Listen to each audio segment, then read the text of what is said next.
I'm suspecting that many diseases are caused by either one, nature or governmental. Okay? That's your only two options. Disease, like even genetic diseases, can be caused by the government or a proprietor of a chemical substance or whatever. Okay?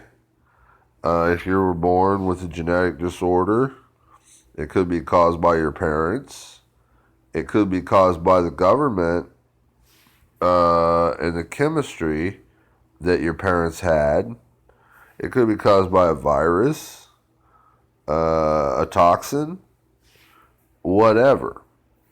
So, what really causes diseases, honestly, and I know this is very oxymoron for anyone who has any kind of understanding of medicine, but it's either nature or proprietors,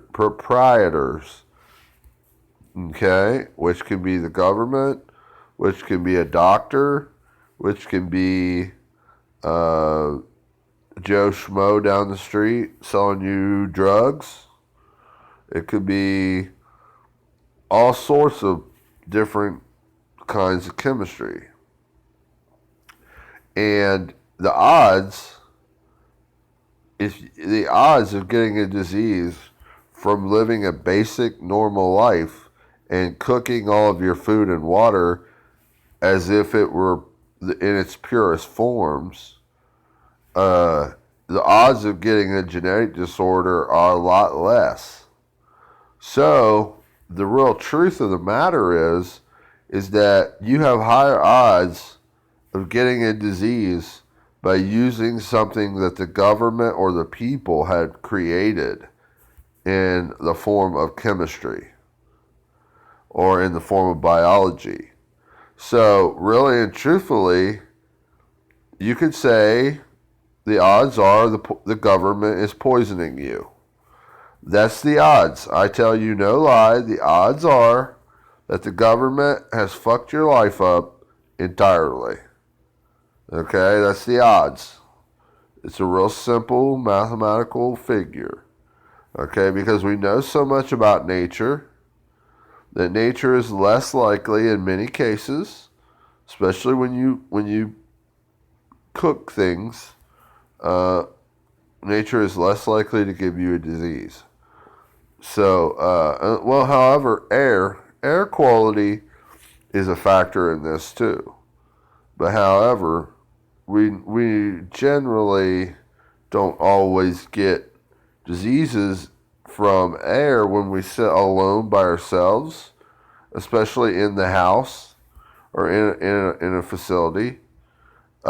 We more so get diseases from, well, being outside in nature a lot, or like I said, government propagation or people propagation.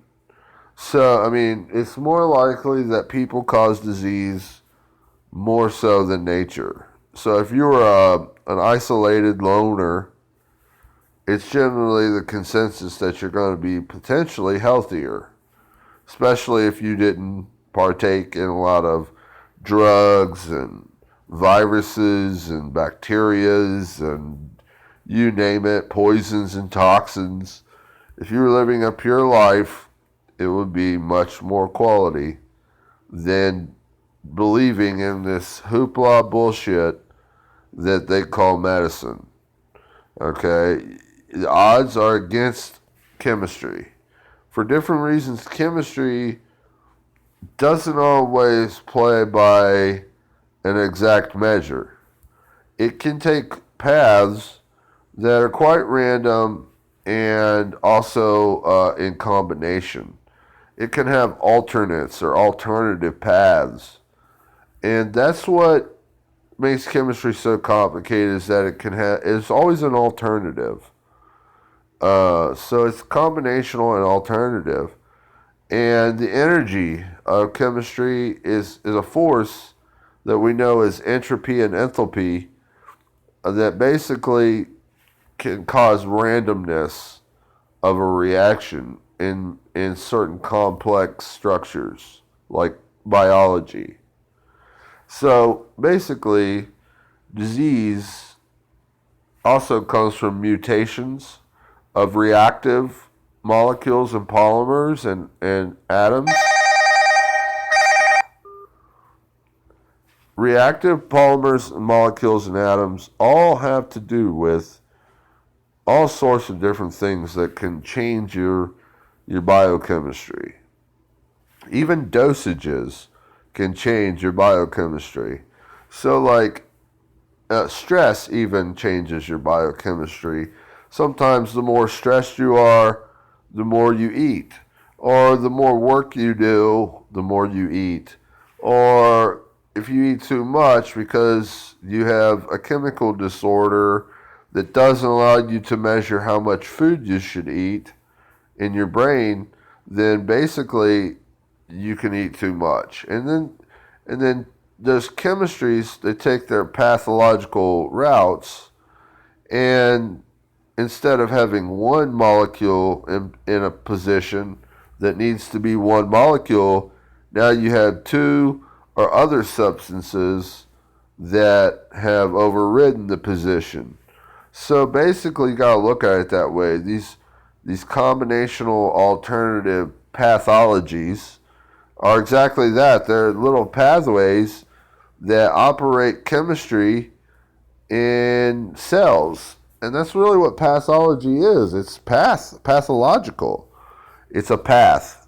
So how that chemistry does that is sometimes random.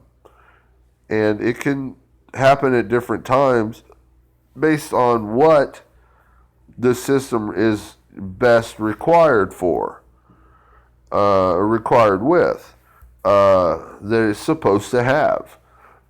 So that's pretty much the understanding of pathology.